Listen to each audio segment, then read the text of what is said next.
দরজাগুলোতে দরজা বন্ধ হয়ে যায়, একজনের রহমতের দরজা খোলা রয়। বলেন তো তার নাম কি? কেউ যেটা দেয় না সেটা দেয় কে? কেউ যেটা বোঝে না সেটা বোঝে কে? এমন আল্লাহ আকাশের নিচে জমিনের উপরে কি আর একটা পাওয়া যাবে?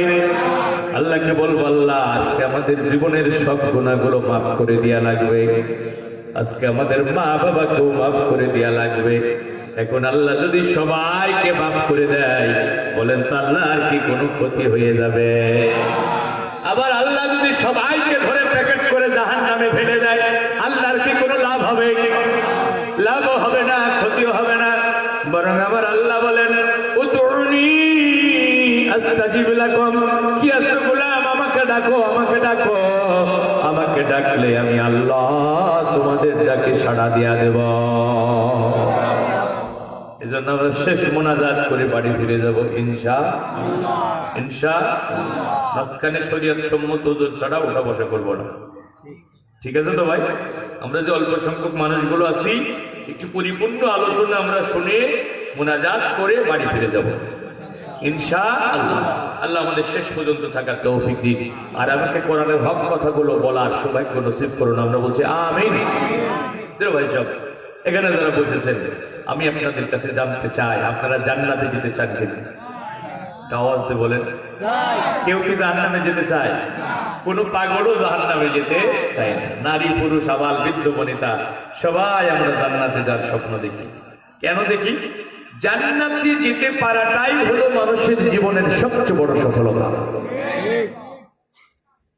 জান্নাত পাওয়াটাই হলো বড় সফলতা। আমি 4-5 বছর আগে এই যে রাজগঞ্জে একটা মাহফিল আসছিলাম, তো মসজিদে সালাত আদায় করলাম। ওখানে আল্লাহর এক বান্দার সাথে আমাকে পরিচয় করিয়ে দেওয়া হচ্ছে। বলা হলো যে ইনি আমাদের এলাকার সফল পিতা। আমি বললাম কিভাবে?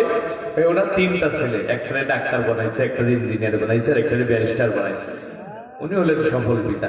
আমি বললাম ঠিক আছে, দুনিয়াবি দৃষ্টিতে উনি সফল, কিন্তু প্রকৃত সফল কারা, তাদের পরিচয় আল্লাহ আজ থেকে 1400 বছর আগে কোরআনুল কারীমের বুকের ভিতরে কোট করে আমাদের জানিয়ে দিয়েছে। কোরআনুল কারীমে আমার আল্লাহ বলেন, কুল্লু নাফসিন যায়িকাতুল মাউত, প্রত্যেককে একদিন মরে যেতে হবে, মরে যেতে হবে। ওই ডাক্তারের বাবা একদিন মারা যাবে, ইঞ্জিনিয়ারের বাবা একদিন মারা যাবে, ব্যারিস্টারের বাবা একদিন মারা যাবে, ডাক্তারও মারা যাবে, ইঞ্জিনিয়ারও মারা যাবে, ব্যারিস্টারও মারা যাবে। এই দুনিয়াতে কেউ চিরস্থায়ী ভাবে থাকতে পারবে না। বন্ধুরা আমার, আজ থেকে 200 বছর আগে এই গ্রামে যারা বসবাস করতো, বলেন তো একজনও কি বেঁচে আছে? 200 বছর আগে যারা ছিল একজনও নাই। আবার যারা আমরা আজকে এখানে বসে আছি, আজ থেকে 100-150 বছর পরে আমাদের একজনকেও পাওয়া যাবে না, সবাইকে মরে যেতে হবে। এই যে স্বাধীনতা সংগ্রামের অবিসংবাদিত নেতা ছিলেন বঙ্গবন্ধু শেখ মুজিবুর রহমান, বলেন তো তিনি কে এখন আছেন? জনপ্রিয় জননন্দিত প্রেসিডেন্ট ছিলেন জিয়াউর রহমান, তিনি কে আছেন? উত্তর জনপদের গণমানুষের নেতা ছিলেন হুসাইন মোহাম্মদ এরশাদ, দীর্ঘ 9 বছর দাপটের সাথে রাষ্ট্র পরিচালনা করেছেন, বলেন তো তিনি কি এখন আছেন? এখন যারা আছি তারাও থাকবে, সবাইকে চলে যেতে হবে, সবাইকে মরে যেতে হবে। পৃথিবী আমার আসল ঠিকানা নয়, মরণ একদিন মুছে দিবে সকল রঙিন পরিচয়। পৃথিবী আমার আসল ঠিকানা নয়, একদিন তোমারি নাম মসজিদে হবে আলা, একদিন তোমারি নাম মসজিদে হবে আলা। তৈরি থেকো, তৈরি রেখো, তৈরি থেকো, তৈরি রেখো, কবরের মান সামান, একদিন তোমারি নাম মসজিদে হবে এলান। একদিন তোমাকে পরিয়ে কাফন, সঙ্গী স্বজন করবে দাফন।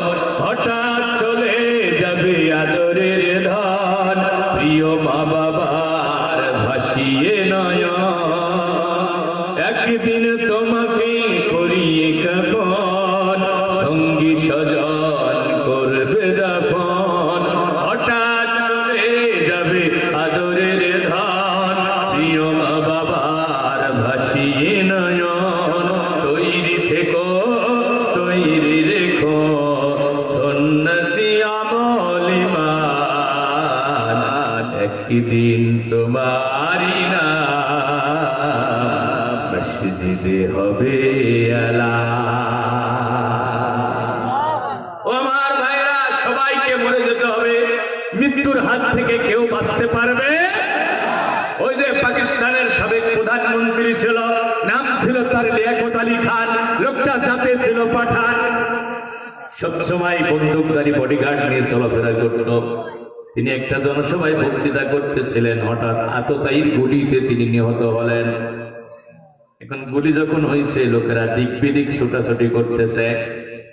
পরিবেশটা যখন শান্ত হলো, ওই লিয়াকত আলী খানের একজন সমর্থক এসে বন্দুকধারী বডিগার্ডদের ডাক দিয়ে বলে, ও বডিগার্ডেরা, মাসে মাসে তোমাদের বেতন দিয়ে আমার নেতার বডিগার্ড হিসেবে রাখা হয়েছে, তোমরা থাকতে আমার নেতা মারা গেল কিভাবে, করছোটা কি তোমরা?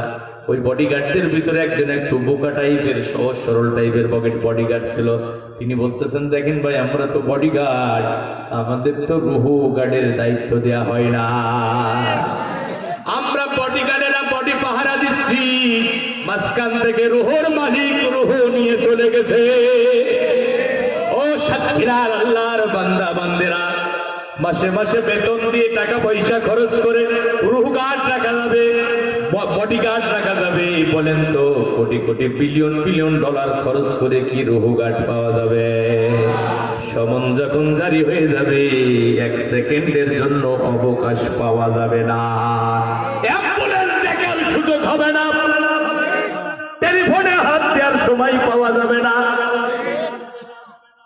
এজন্য আল্লাহ বলছেন, গোলাম তুমি শোনো, কোটি কোটি টাকার মালিক হয়েছ, অগাধ ক্ষমতা অর্জন করেছো, ছেলেরে ডাক্তার ইঞ্জিনিয়ার ব্যারিস্টার বানিয়েছ, এটা তোমার জীবনের প্রকৃত সফলতা না। তোমার জীবনের চূড়ান্ত সফলতা হলো, তুমি শোনো, ফামান যুযিহা আনিন-নার ওয়া উদখিলাল জান্নাতা ফাকাদ ফাজ। যদি তুমি জাহান্নামের আগুন থেকে বেঁচে যেতে পারো, তুমি তো মরে যাবে, এটাই তোমার জীবনের শেষ না। ওই ইন্নামা তুওয়াফাউনা উজুরাকুম ইয়াউমাল কিয়ামা, কিয়ামতের ময়দানে তোমাকে দাঁড়াতে হবে, তোমার রবের কাছে তোমার জীবনের প্রতিটা কৃতকর্মের হিসাব দিতে হবে। এখন যদি তুমি জাহান্নামের আগুন থেকে বেঁচে যেতে পারো, আর ওই নাজ নিয়ামতে ভরা জান্নাতে প্রবেশের অনুমোদন যদি তুমি পেয়ে যাও, এটাই হলো তোমার জীবনের সবচেয়ে বড় সফলতা। মানুষের জীবনের চূড়ান্ত সফলতা হলো জাহান্নামের আগুন থেকে বাঁচতে পারা আর জান্নাতে প্রবেশ করার অনুমোদন পাওয়া।